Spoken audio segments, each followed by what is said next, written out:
This movie is based on the first one, the second one. There were a couple of Witchmont movies. Can you tell us the genesis of this project? It's had a couple of incarnations. The genesis of the project for me was that when I got my deal at Disney, there were two movies I asked to remake, and one was Freaky Friday, and this was the other one, just because they were the two movies that I really remembered really well as a child.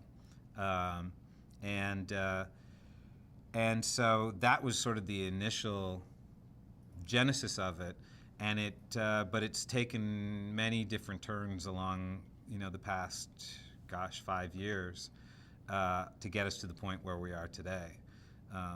But it was just one of those things where we felt like what was relevant to the movie and what we loved about the movie in our memories as kids was still completely relevant today, and we just had to find a way to sort of give it a modern sensibility, but still tap into those same things that people remembered as the reasons they loved the first ones. But it's been so long ago since they had the 1975 and I think 1978.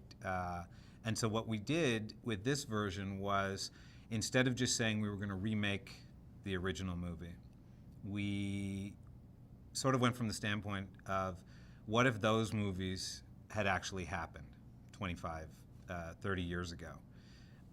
So the kids who were aliens then had visited the planet, but people have continued to visit the planet. And so this one sort of became, in a way, an extension of the first two films. So there are little things in the movie that if you're huge fans of the first two movies, you'll be able to pick out things that are touchstones from the first ones. However, if you don't know anything about the first two movies, it doesn't really affect your viewing of this one because it all stands alone as a fresh, original story.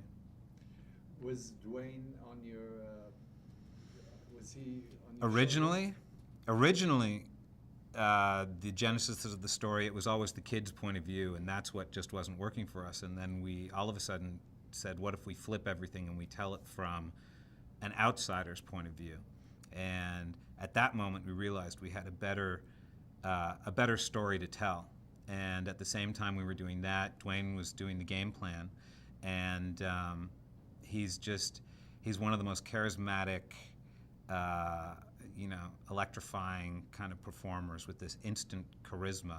And all of a sudden we thought how great it would be to take the action side of Dwayne and marry it with the softer, comedic version of Dwayne that he's done so well in movies like Be Cool and in the Game Plan, and put them all together in this one film. So once he was doing that, he became really the only guy that we wanted to do this version of the movie with. There didn't seem to be another person who could do both sides of the coin, have the real action chops, understand the tone and the humor, and also get us the real heart at the end of the movie.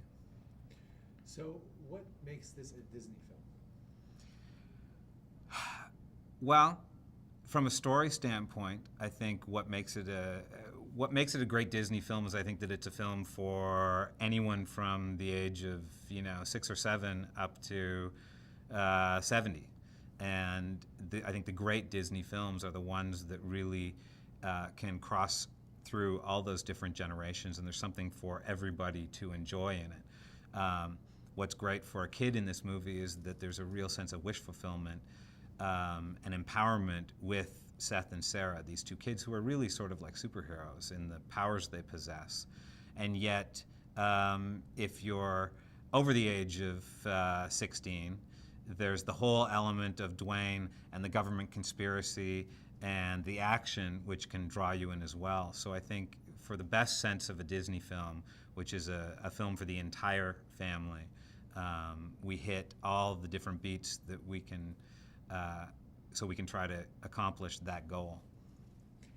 Hold for battery. Yes. Sorry. He doesn't miss a beat, does he? We're rolling.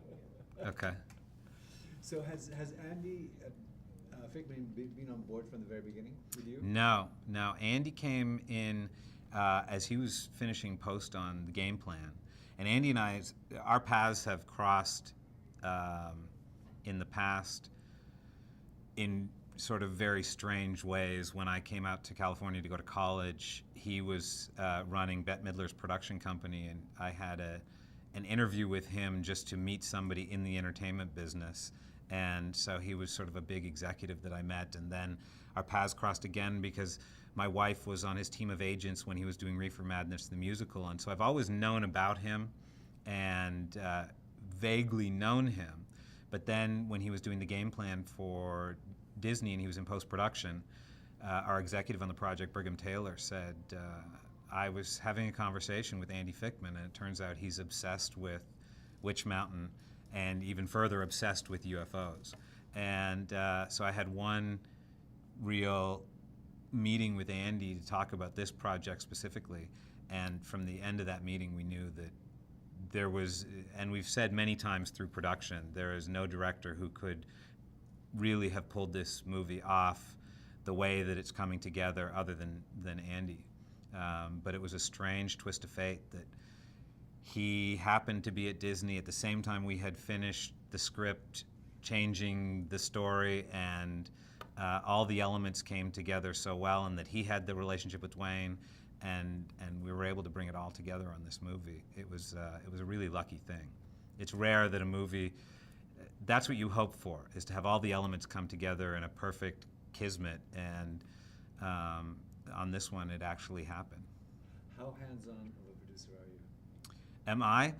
On this film, on any film, I get, and it's the good and the bad, I think sometimes a little too emotionally attached to the film. And it only makes it easier to do something like that when you've got people like Andy and Dwayne to make a film with, and so that you get to Monday and you're actually looking forward to getting back on the set. And the whole mood of a set comes from your movie star and the director on down.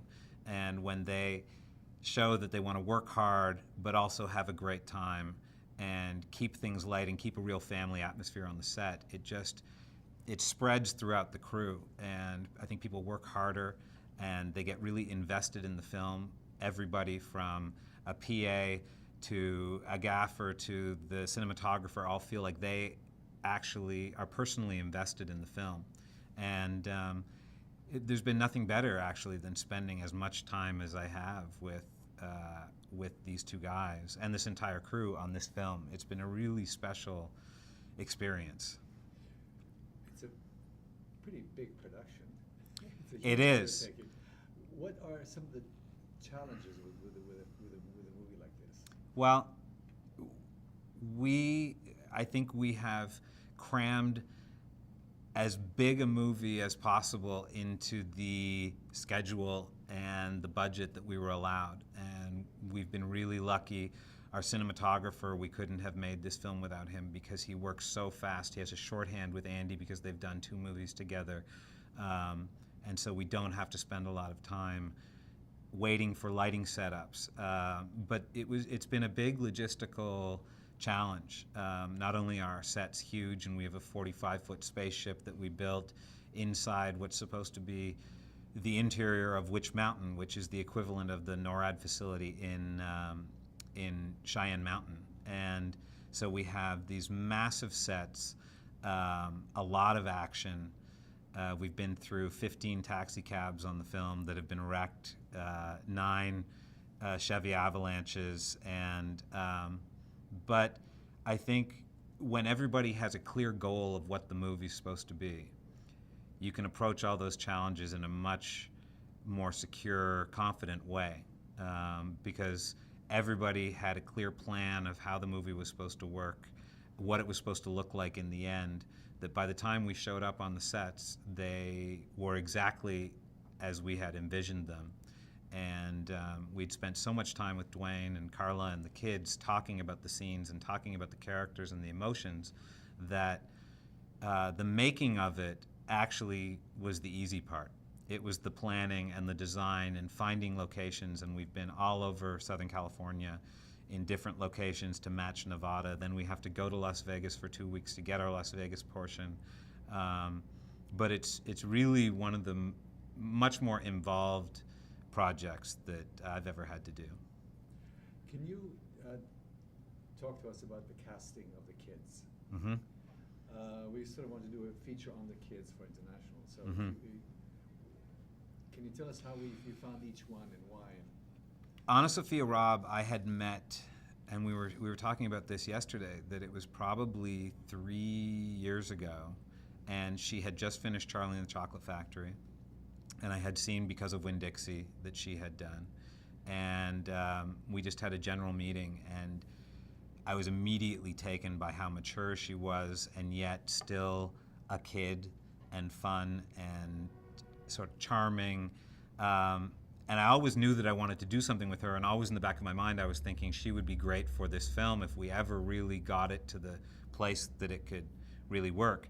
Once I met Andy and Dwayne and the whole movie started coming together, I said, well, there is a girl, and by this point Anna Sophia had done Bridges to Terabithia, that she had a reputation at Disney now already in Terabithia, which was great, and it was very easy to say to Andy, you know, years ago I met this girl and she would be perfect, and there was never any question as to who would be Sarah. And then the real question became who would be Seth. And we started casting in LA and in New York and looking for boys who could play Seth. And like so often happens, Alexander Ludwig came in, who had done one film before this called The Seeker at Fox, and auditioned, and we knew the moment he came in, he left the room, and I turned to Andy and said, I think that's the kid, because he looked so much like Anna Sophia. He had a very interesting look that somewhat could be a little alien. He'll hate that I'm saying that. It's not that he's green and has antenna, but then we met with another, you know, probably 60 or 70 kids, and ended up back with the one that we had met on that first day. But it was truly one of those things where he walked in, we thought, that's the one. And we ended up reading about 5 boys with Anna Sophia. And once she read with all 5, we asked her, what do you think? And she said, well, that boy Alexander, I feel a connection to him. And I have to say that once we saw them together, we knew that they were absolutely the two kids for the movie. What do you think of the performances? How are they doing? They're amazing. I mean, they're really just incredibly prepared every day on the set.